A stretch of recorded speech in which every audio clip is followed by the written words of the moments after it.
cet épisode, on continue à décrire l'implantation des seigneuries au cœur des Laurentides et les grandes difficultés que doivent surmonter les premiers colons qui s'y installent. Défricher, dessoucher, labourer, surmonter les obstacles de la froidure.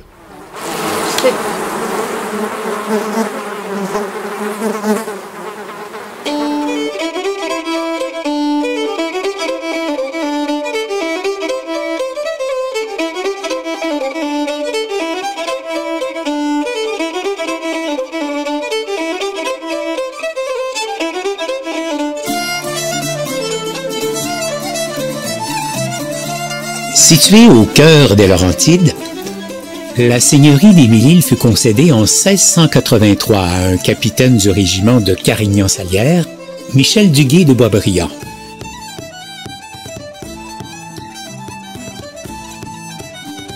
Oui, effectivement, la seigneurie des Mille-Îles, concédée en 1683 à Duguay de Boisbriand. Mais M. de Boisbriand, lui, est à peu près jamais venu dans sa seigneurie. Il va la laisser pratiquement inoccupée. D'ailleurs, il va la perdre en 1714 parce que justement, il ne sera pas occupé. On va comprendre pourquoi un peu plus tard. La seigneurie fut reconcédée en 1714 aux deux gendres de Boisbriand, soit Jean Petit et Charles Gaspard, deux fonctionnaires de l'administration française. Charles Gaspard Piot de Landoiserie meurt un an plus tard, mais sa veuve et ses enfants héritèrent de la part de la seigneurie. En 1718, la seigneurie est divisée en deux, bien qu'administrée conjointement jusqu'au début des années 1740.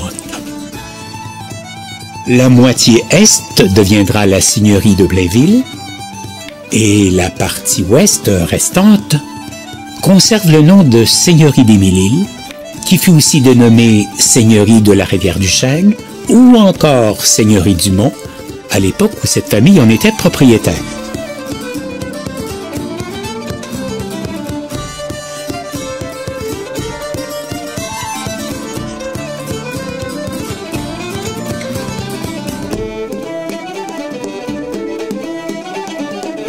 En 1734, la fille de Jean Petit, Charlotte, va marier Eustache Dumont, un officier militaire.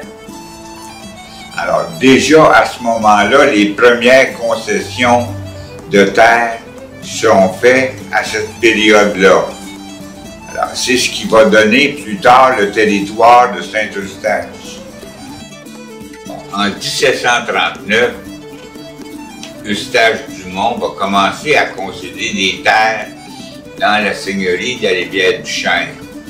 Alors, entre 1739 et 1760, la date de son décès, il concède exactement 66 terres. Alors, entre-temps, en 1752, il va obtenir une augmentation à sa seigneurie.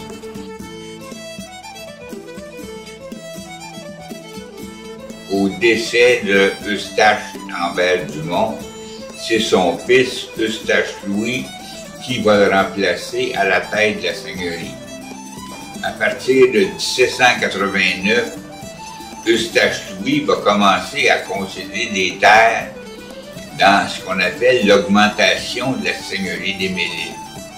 Il va concéder des terres jusqu'à 1807, la date de son décès. Et celui qui le remplace, c'est son fils aîné, Eustache Nicolas, qui lui, au décès de son père, va recevoir les 2/3 de la seigneurie, tandis que sa sœur, Marie-Louise Angélique, va recevoir l'autre tiers.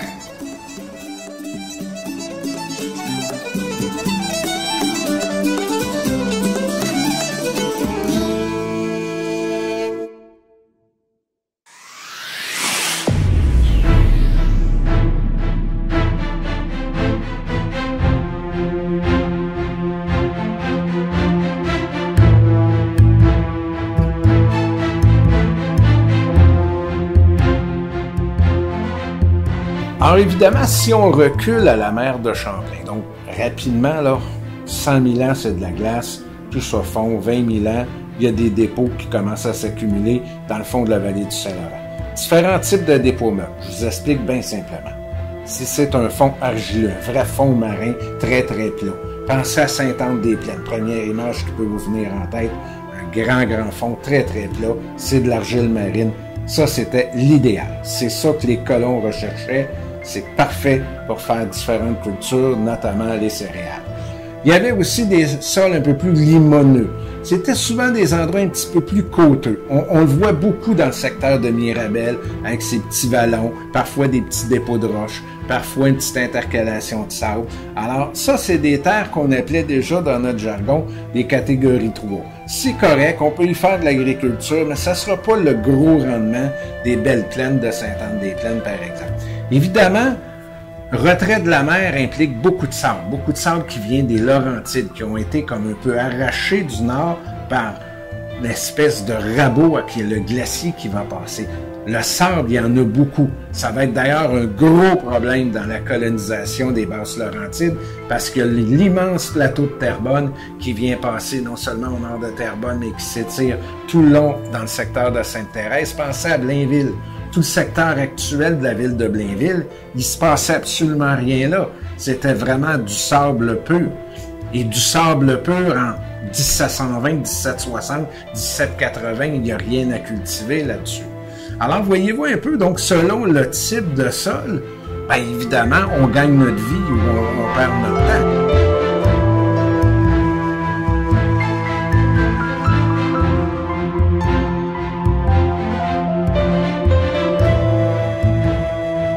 En 1743, Louis-Jean-Baptiste Céloron de Blainville, marié à une de l'angloiserie, reçoit la partie est de la seigneurie d'Émile-Île en héritage et lui donne le nom de Blainville. Malheureusement, il meurt au combat en 1756 et Madame de Blainville hérite de la seigneurie. En 1768, elle fait de sa fille Marie-Thérèse, alors âgée de 36 ans, la gestionnaire de la seigneurie. Puis elle-même meurt l'année suivante. Finalement, ce sont les deux sœurs qui veilleront au destin de la seigneurie et les deux époux hériteront du titre de co-seigneur. Mais il semble bien que ce soit à Marie-Thérèse que reviennent la prise de décision et les grandes responsabilités. En 1792, la seigneurie, qui s'était beaucoup développée sous les soins de Marie-Thérèse, fut subdivisée en deux, car les relations entre les sœurs et co-seigneurs ne sont guère cordiales. Cette ligne de démarcation entre les deux domaines seigneuriaux devient la Grande Ligne en 1806. À noter que l'évêque avait demandé de rattacher les fidèles de Pays-Fin, nom qui désignait alors Saint-Janvier, à Sainte-Thérèse, et d'établir des communications entre le nord et le sud de la seigneurie. Ce chemin traverse la seigneurie du nord au sud, tandis que d'autres routes transversales permettent aux gens qui voyagent surtout à cheval de pénétrer de part et d'autre. Le chemin de la Grande Ligne est alors surtout bordé de champs et de forêts. Le chemin deviendra l'actuel boulevard du Curé-Labelle.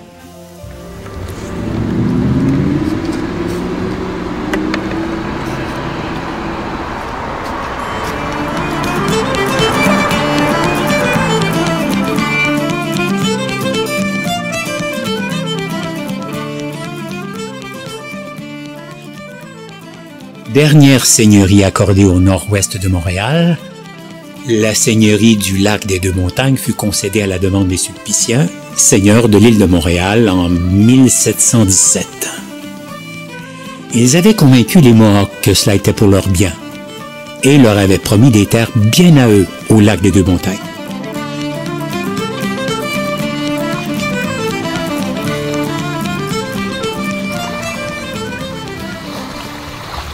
Puis il crée deux villages, un pour les Algonquins, puis un pour les Iroquois. Donc, les gens ont accès à une maison, se font une maison, tout ça, cultivent la terre aussi. Il ne faut pas oublier que les peuples iroquoiens sont cultivateurs à l'époque, et en plus de chasser aussi l'hiver, bien sûr. Alors que les Algonquins sont plus nomades, donc ils vont plutôt continuer à circuler le long des cours d'eau.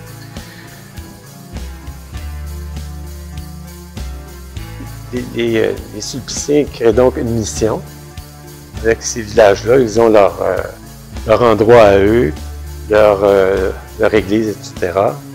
Et quelques commerçants, essentiellement des commerçants blancs, vont habiter à Oka. Il n'y a pas de cultivateurs pratiquement là, blancs qui figurent là, dans ces gens-là. Visite à la mission Oka de Louis Franquet. Louis Franquet arrive au village de la mission d'Oka le 3 août 1752, accompagné de 3 prêtres sulpiciens qui y sont curés et missionnaires. Le village était composé de 4 nations, soit les Iroquois, les Algonquins, les Nipissing et les Français. Les Iroquois sont dans un canton distinct, logés dans des maisons de bois construites de pièce sur pièce à la française. Les Algonquins et les Nipissing ont chacun leur canton.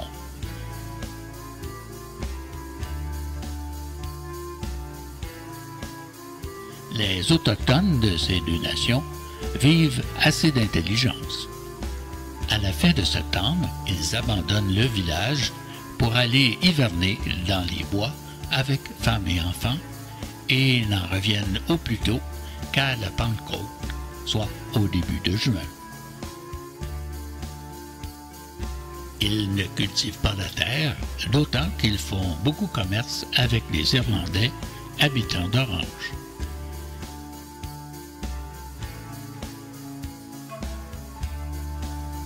Les Français, eux, habitent ce village et résident dans un canton distinct. Ils sont tous marchands et négociants pour traiter de pelleterie avec les Autochtones en troc de marchandises diverses.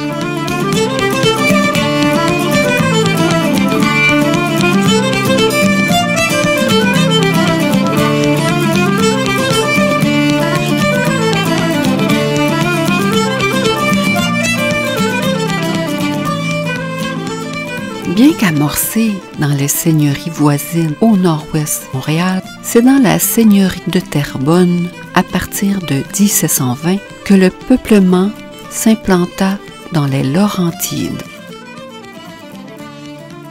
La colonisation se consolida nettement qu'à partir de 1740 dans les autres seigneuries de la région.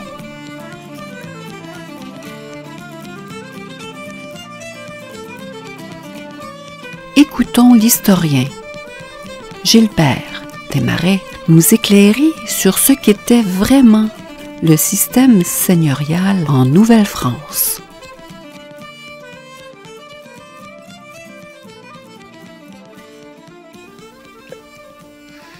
Beaucoup d'Européens sont venus ici pour faire le commerce des fourrures ou essayer d'évangéliser les Autochtones, mais plusieurs aussi sont venus pour s'établir et construire des fermes.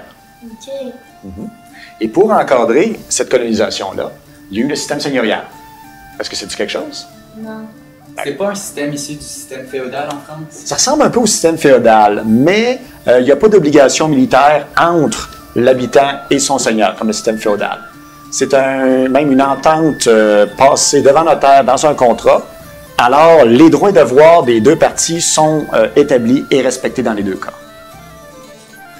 Par exemple, les devoirs du seigneur sont de construire un manoir et d'habiter sur sa seigneurie.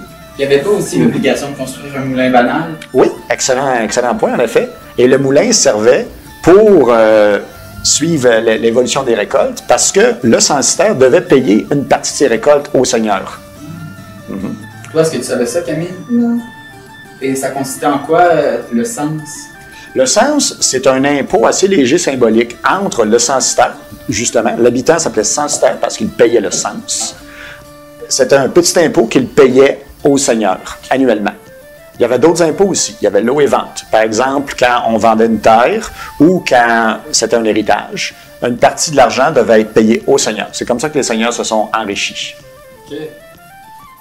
Mais en échange, le seigneur avait d'autres devoirs. Il devait justement suivre le contrat entendu avec le censitaire. Il ne pouvait pas outrepasser ses droits. Le censitaire avait plusieurs autres droits aussi, qu'il n'y avait pas en France, par exemple, le droit de chasser, qui n'était pas présent justement en Europe. Et il y avait le droit de pêcher et de cueillir aussi. Mais une partie de sa pêche aussi, tout comme son grain qui était moulu au moulin banal, était donné au seigneur. C'est quoi ça, un moulin banal? Un moulin banal, c'était le moulin que devait construire le seigneur dans sa seigneurie pour donner accès aux censitaires pour moudre leur grain. Pour pas que ce soit fait ailleurs et que ce soit inventorié pour que le seigneur reçoive sa juste part de la récolte développée sur sa seigneurie. Plusieurs moulins existent encore et peuvent être visités dans la région des Laurentides. Comme par exemple le moulin Légaré. Est-ce que tu le connais? Non. Très beau site, ça vaut la peine.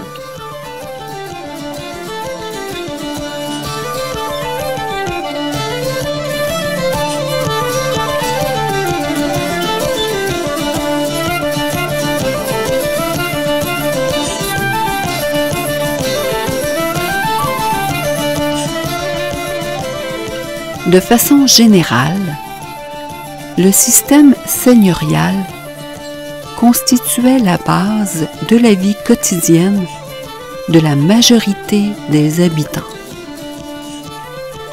La vie n'était pas facile.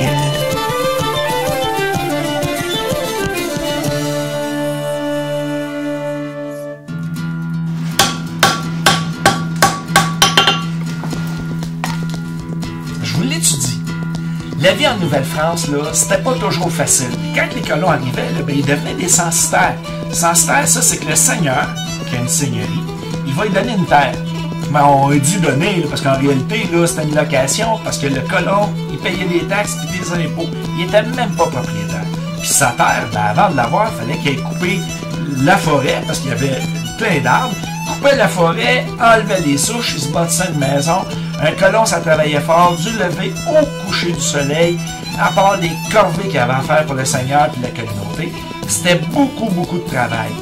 Mais le colon était pas mal plus heureux qu'en Europe, parce qu'en Europe, tout était réglementé. Ici, il avait accès à de la chasse, à de la pêche, à des rivières, à des lacs.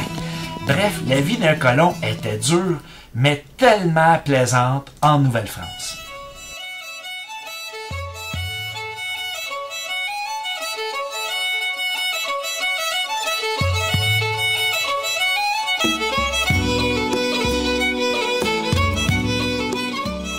Pour mettre en valeur une seigneurie, ça prend des bras, ça prend des colons. Donc, les colons obtiennent des terres gratuitement, mais ils doivent payer ce qu'on appelle des lods et rentes. C'est des formes de taxes. S'il y a une mutation de terre, c'est-à-dire une vente de terre, un achat de terre, le propriétaire qui vend ou l'autre qui achète, doit payer des rentes seigneuriales.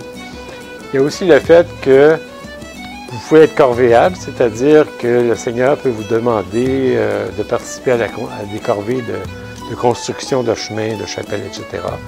Il se réserve aussi des bois dits royaux, comme le chêne par exemple, ou des pins vraiment majestueux. Donc, il a le premier choix, si vous voulez, dans l'abattage des arbres.